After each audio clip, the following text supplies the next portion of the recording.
Hello students, welcome to Abhilaw. Once again, today, this is your professor Dr. Ambarish Patnikire, Director of Ignal School of Law, retired Additional Commissioner. We are going to start Code of Civil Procedure 1908. Many students have requested me to post the lectures on Civil Procedure Code.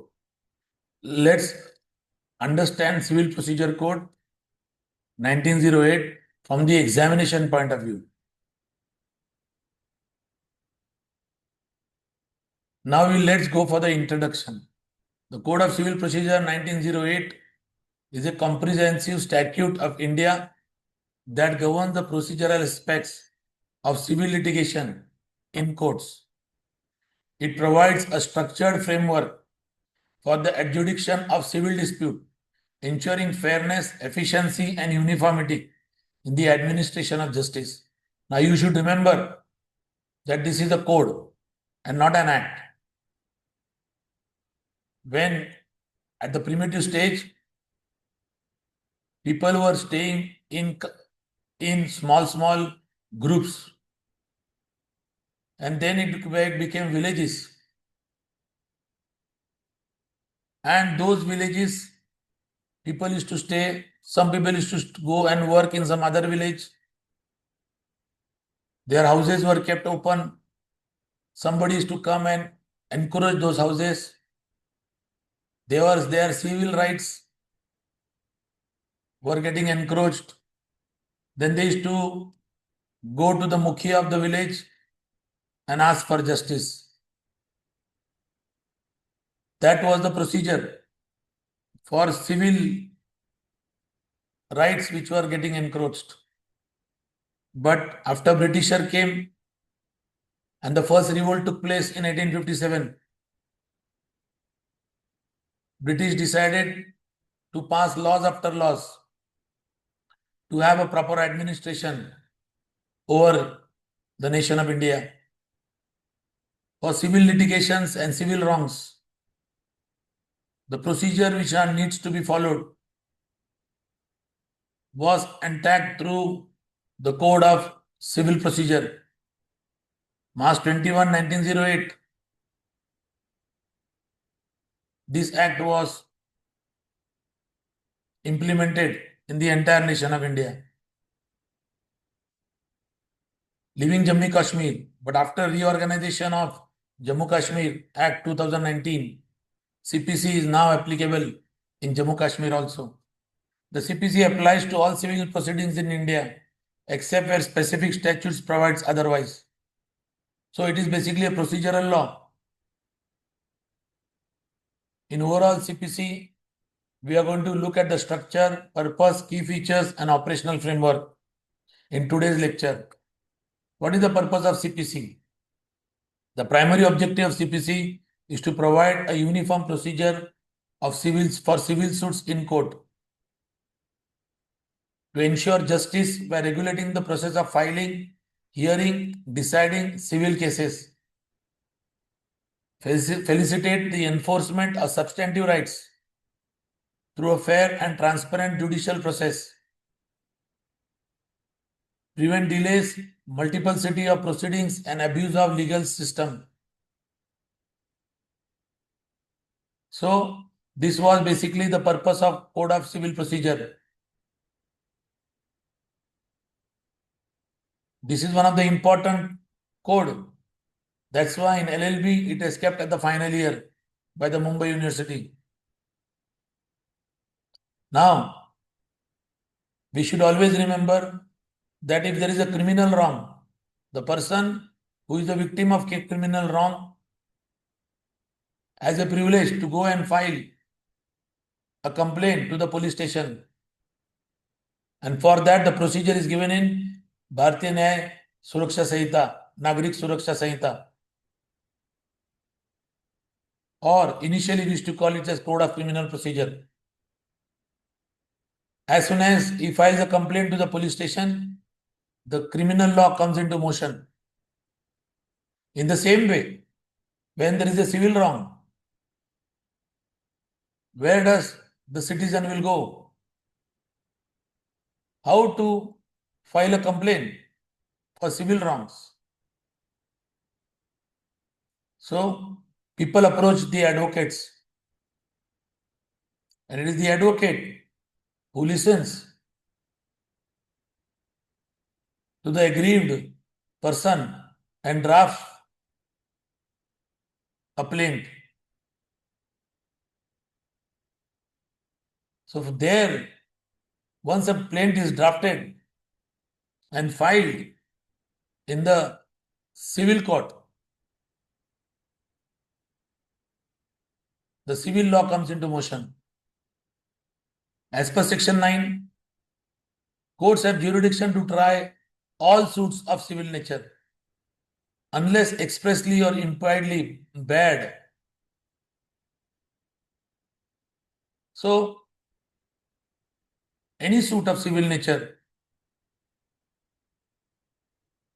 can be tried by any court, and every court has a jurisdiction, unless and until the CPC mentions that it cannot try. So CPC is the backbone of civil justice in India. Let's understand now structure of CPC. Why I'm starting with introduction part? Unless and until the foundations are clear, you'll not be able to build up the building. So let's understand the structure. Total sections are 158 sections. These contain substantive provisions, define the principle of jurisdiction, court powers, procedure for suit, appeal, execution, and other processes. The most important sections in CPC: Section 9, jurisdiction of civil court; Section 15 to 20, rules for jurisdiction; Section 33 to 35B, it talks about decree, judgment, and cost; Section 96 to 112, it talks about appeal; and Section 151, it talks about inherent powers of the court. And in total sections of 158, I have given you the important sections of CPC, which you and I need to understand when we are talking about CPC. Second, there are 51 orders with rules. These orders basically provides a detailed procedural rules for implementing the section. That means when the section needs to be implemented, the rules have been given and which deals with the procedure, how those sections can be implemented. The key orders, there are total 51 orders, out of which the key orders I have given you. Order number 1, parties to the suit. Order 7, what is the requirement of filing the plaint? Order 8, written statement, set off and counterclaims. Order number 21, execution of decrees and orders. Order number 39, temporary injunction and interlocutory orders. The latest CPC, which is of 1908, has only one schedule. Initially, there were 5 schedules, 4 schedules were amended, and 1908 CPC has only one schedule, that is the first schedule, which contains the orders and the rules and additional schedules for forms, court fees, etc. Now let's understand the key features of CPC. The first important key feature is jurisdiction. You might have heard this name, jurisdiction. Jurisdiction means the power of the court, whether the court has the power, which is the appropriate court which can determine your plaint.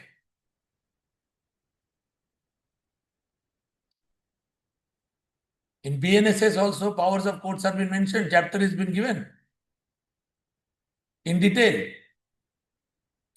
CPC talks about jurisdiction. There are 3 types of jurisdiction: territorial jurisdiction, pecuniary jurisdiction, subject matter jurisdiction. I'm not going to go in detail of this, but definitely I'm going to take a special lecture on jurisdiction.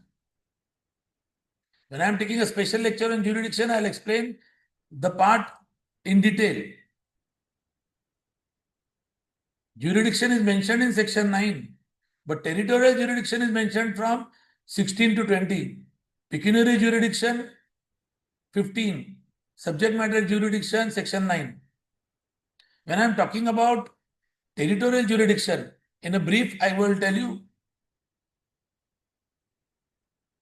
it is basically the location where the defendant resides or where the cause of action has raised up. Which is the location? Second is pecuniary jurisdiction. It talks about the monetary value of the suit. And third is subject matter jurisdiction. Special courts like family courts.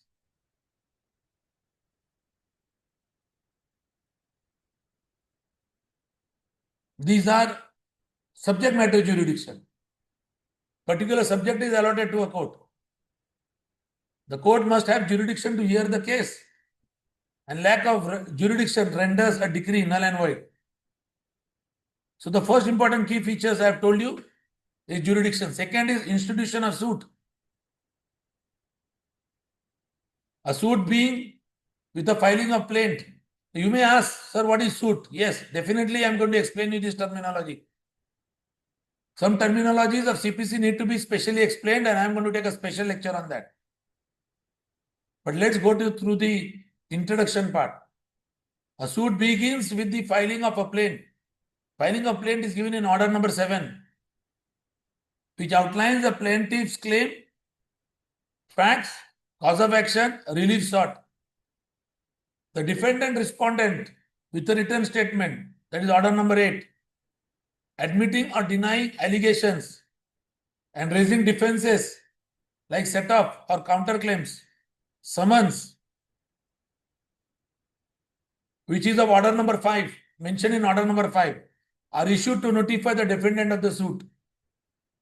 The second key important aspect is institution of suit. Third is the pleading and the parties. Pleading is dealt by order number 6. Formal statement, plaint and written statement must be very clear and concise, focusing on the material facts.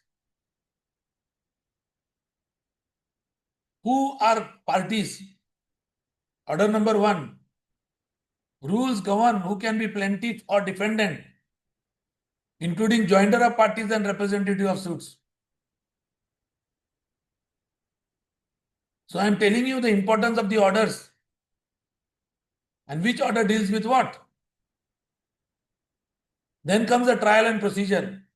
That means once a plaint is being filed by an advocate, a notice has to be issued to the opposite party, that is called the defendant or a respondent. And then they have a notice. After issuing a notice, okay, the defendant has to file its reply on whatever he wants to say on the suit. And that is called written statement. After this matter is over, the trial and procedure starts. That is, the proceeding of the civil court starts. The CPC outlines stages of a civil suit: filing of plaint, issuance of summons, framing of issues, identifying dispute point for trial, evidence and examination, which are from order 18 and 19. Parties present oral and documentary evidence. Witnesses are examined and cross-examined. Then order 20 talks about judgment and arguments. Then court can issue interim orders such as injunctions, which is mentioned in order number 39, or attachment before judgment. That is order number 38, to protect rights and during litigation. So when I am talking about introduction part, please keep your CPC book in front of you. And whichever order we are mentioning, like framing of issues, When you go to order number 14, you write there, order number 14 is for framing of the issues. That means dispute point needs to be identified. Evidences, witnesses, examination, cross-examination is mentioned in order number 18 and 19. Argument and judgment, order number 20. Please write down. Next is decrees and execution. This is another key aspects of CPC. A decree is the court's final decision on the right of the parties, which may be on the preliminary or the final decree it might be. Then the execution of decree, section 36 to 74 and order number 19 talks about execution. That means whenever you are going to implement order from section 36 to 74, you should know that the implementation procedure is being mentioned in order number 19. Is the process of enforcing a decree through methods of attachment, sale of property or arrest. Then messiny profits, which is defined under section 2, subsection 12, which may be awarded for wrongful possession of property. Then the sixth important concept is appeals and review and revision. Appeals are mentioned in section number 96 to 112. Deal with order number 51. Parties can challenge decrees in higher court, like district court or high court. That is for the appeal. Then review.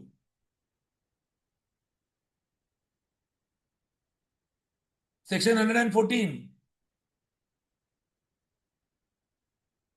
allows the same court to reconsider its decision for errors apparent on the record. So review can be done by the same court. Revision, section 115. High court can correct jurisdictional errors by the lower court.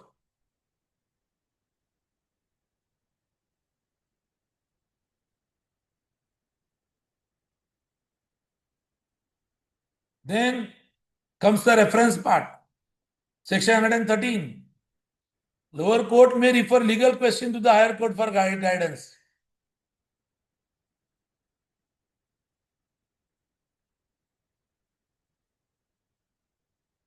Seventh important key aspect, special suit and procedure. The CPC provides for special type of suits such as summary suits, which are mentioned in order number 37, for quick resolution for certain claims, basically which is based on the Negotiable Instrument Act, check bouncing cases, interpleader suits, section 88, order number 35, where a third party seeks court direction on conflicting claims. Representative orders, representative suits, order 1, rule 8, filed on the behalf of group with common interest.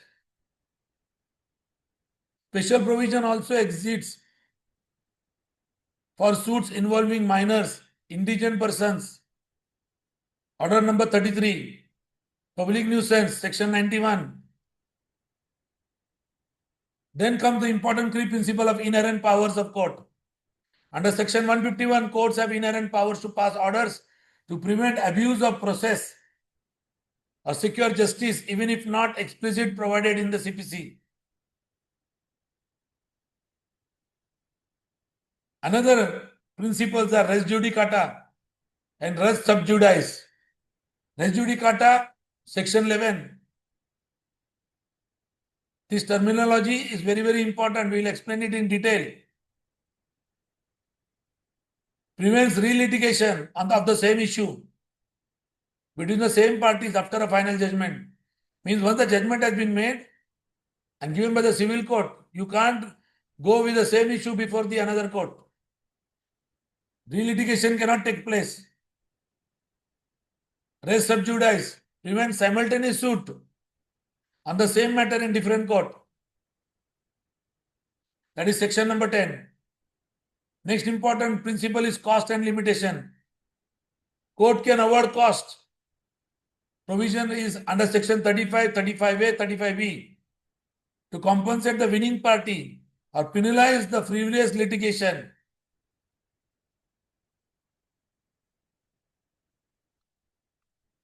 Now let's understand the operational framework. Operational framework. Courts are covered.